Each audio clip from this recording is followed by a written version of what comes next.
Did you see Faustus at the Globe in the Yes, summer? Yeah, I saw it twice, so it was jolly good. And how odd to have Marlowe turning up in the first half of a poetry gig twice, not once but twice. Okay, well, I don't know if Alison's going to be doing anything based on Marlowe, but our next performer is Alison Winch, and I met her at, she had some poems included in the poetry magazine called South Bank Poetry, which is excellent. It's even on sale at Foyles in the South Bank, and I had a couple of poems in that issue, so we met at the launch of that issue.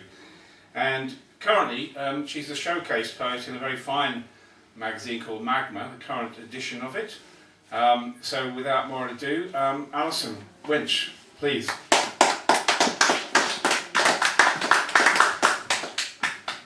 I feel very ashamed because I'm going to read everything on a piece of paper. But I'll try and look at you. Okay, so this first poem's called Eastbourne. We're the youngest guests at the Queen's Hotel, and you're 52. It's the summer solstice, and we're breaking up, except we're making love on the 5th floor in an evening light as yoky as an afternoon. The sexy doom of the split is like falling in love in a stay of execution. Everything's alive. Whelks, donuts, the soupy fumblings of the sea.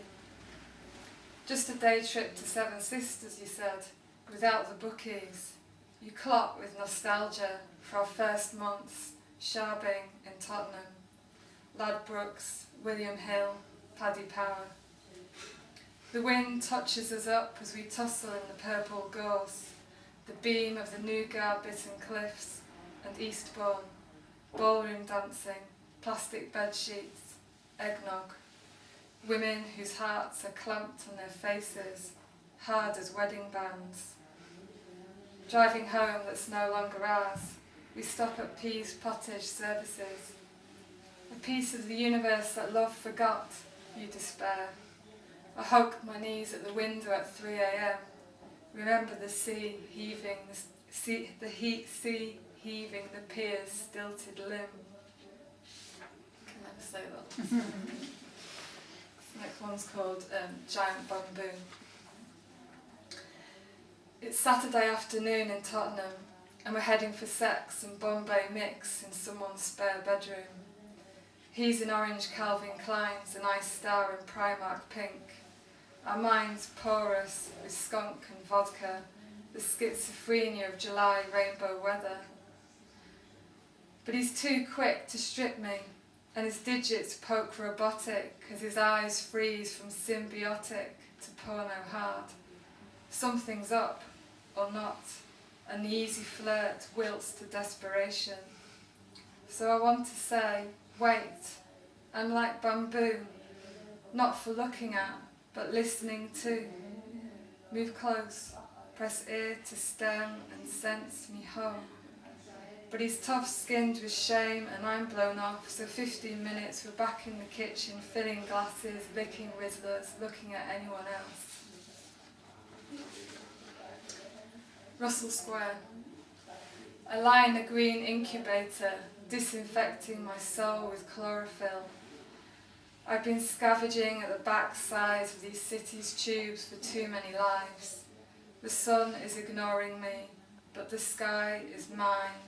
Yellow roses, ash trees, sycamores are mine, and nectarine stones, pear cores.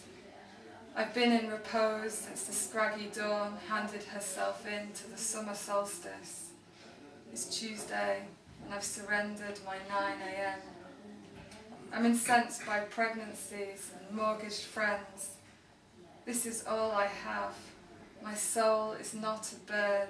It's sluttishly coupled to this body, its chins, verrucas.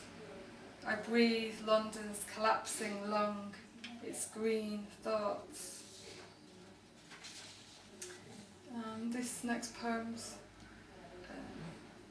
about my grandmother, called Pomegranate. Its hard brown crown tilts to the ceiling. pockmarked and roughly gilded red, yellow, orange. She hands it him and he presses it with both thumbs, cracking its arils so its insides fracture into a sack of sap. She rests her palm on his back as he squashes the ball into juice and pricks its leathery skin, squirting ruby fluid for swallowing opiates. Rattling codeine onto her lap, he squeezes the juice, then fingers the fine white of her hair as she drinks. I peep at their ritual from the door of the kitchen. My grandparents are making love. The honeycomb mesh of her spine is breaking up, but her skin still blooms at his touch, its electric flex. And just going to read 3 more poems, and this one's about an office romance. It's called Water Cooler. He is afraid of being played. She's as false as a double autumn. The leaves early wilt after dry spells, and her pouts are the sham brilliance of maples in August, her burnt sugars. When they meet at the water cooler, she bitches like she's saving herself for later and he's a stranger. But when there are knots on the office floor and he stares up through her hair, she's a tree in October, ablaze. She assumes herself to fit the man flirting at the water cooler. She wills him to see through her see-through blouse, and when she sniggers, she closes her eyes so he cannot spy on the melt mush that she hides on the inside. But when she pins him down at the office party, a current aches in her sacrum, erupts in her skull, and the masks pour. This is called Dumped, and it's a true story. Dumped scorns a suitcase, screams Bloody Mary on the short haul and scurries through customs. In Venice it lets rip. I survey it through Venetian glass as it fattens on sea bass and scarpetta. It skips siesta, pummels pomegranates to squidgy sacks and sucks them flat, then falls off a stool from lack of direction and Campari. Afternoons it cowers in shadows, swelling on mosquito bites and octopus. I wish the end of Dumped in a string of squalid but public affairs, and your cowed surrender. I wish it into a fountain. It sinks and wobbles, waterlogged it resurfaces, gasping for more. And then my final poem's called Hackney. Electronics skid, bassline drives as DJ builds crescendo, holds and drops us into scudding synth chorus. Spine sparks, hairs on skin erect,